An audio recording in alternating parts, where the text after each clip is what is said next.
Oke.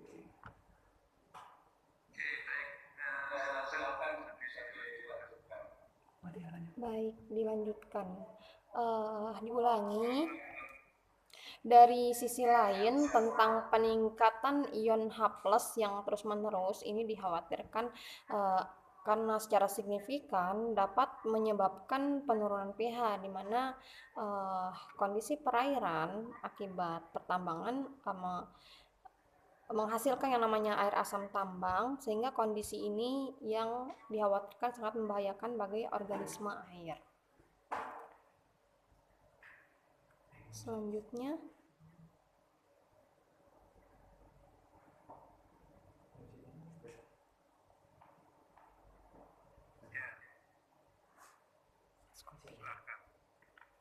Swapira. Maaf ini terputus, saya lupa karena saya belum informasi.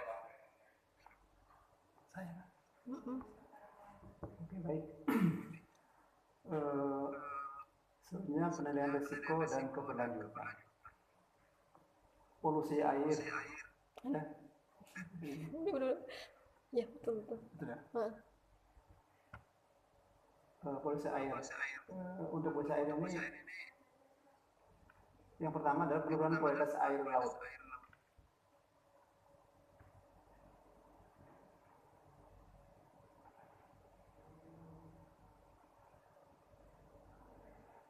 Untuk risiko kegiatan DSTP ini pada penurunan kualitas air berupa pencemaran logam berat.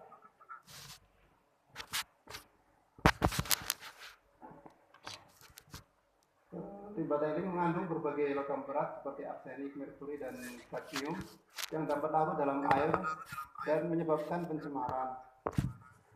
Dari penelitian yang sudah dilakukan menunjukkan bahwa logam berat ini bisa terakumulasi dalam rantai makanan laut dan berpotensi meracuni organisme laut serta manusia yang mengkonsumsinya. Perubahan kimia air laut dapat terjadi karena pembuangan tailing dapat mengubah keasaman air dan kandungan kimia air laut. Perubahan ini dapat mengganggu keseimbangan ekosistem laut, menyebabkan kematian massal organisme dan organisme yang sensitif terhadap perubahan keasaman dan komposisi kimia.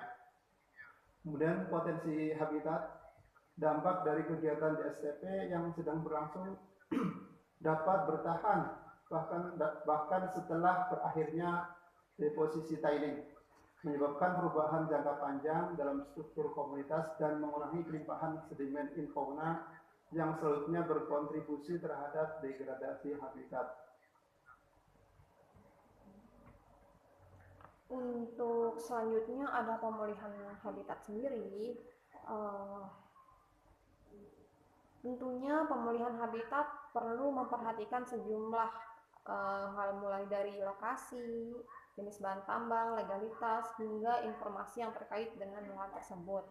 Di Indonesia sendiri telah diatur di kerusakan lahan akses terbuka di Direktorat Pemulihan Kerusakan Lahan Akses Terbuka, kemudian di Direktorat Jenderal Pengendalian Pencemaran dan Kerusakan Lingkungan. Sedangkan untuk metode pembuangan tailing limbah pasca tambang dengan metode DSTP, di mana tujuannya untuk meminimalisir kerusakan dan upaya pemulihan habitat. DSTP ini menjadi salah satu rekomendasi yang baik untuk diterapkan. Tentunya juga harus dengan syarat dan pertimbangan yang sudah relevan, disetujui, tepat bagi lokasi yang ada, kemudian area tambang, tempat buangan DSTP, serta tentunya kebijakan dalam penerapannya layak untuk digunakan.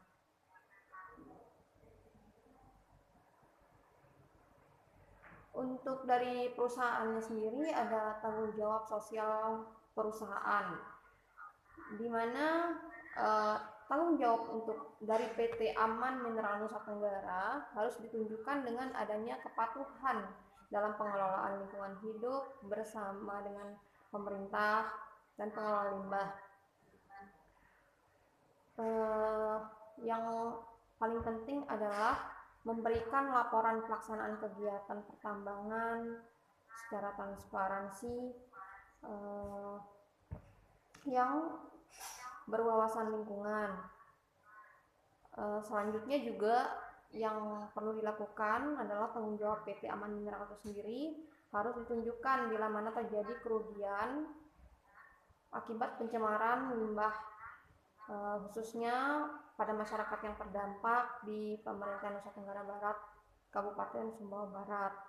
Namun dari kegiatan DSTP oleh PT Aman Mineral ini sendiri, fakta dari penelitian menunjukkan bahwa ini hasil penelitian tahun 2020 menunjukkan tidak satupun desa dan kalangan masyarakat mempermasalahkan mengaitkan kondisi ekonomi dengan keberadaan dan dampak dari DSTP sendiri. Artinya masyarakat menerima DSTP ini berdasarkan pengalaman masyarakat selama hampir 20 tahun tentang keberadaan DSTP ini. Tidak pernah terjadi sesuatu yang luar biasa di desa-desa tempat yang merugikan lingkungan, sehingga disimpulkan pengalaman memberikan langsung pemahaman kepada masyarakat bahwa DSTP tidak menimbulkan masalah yang signifikan.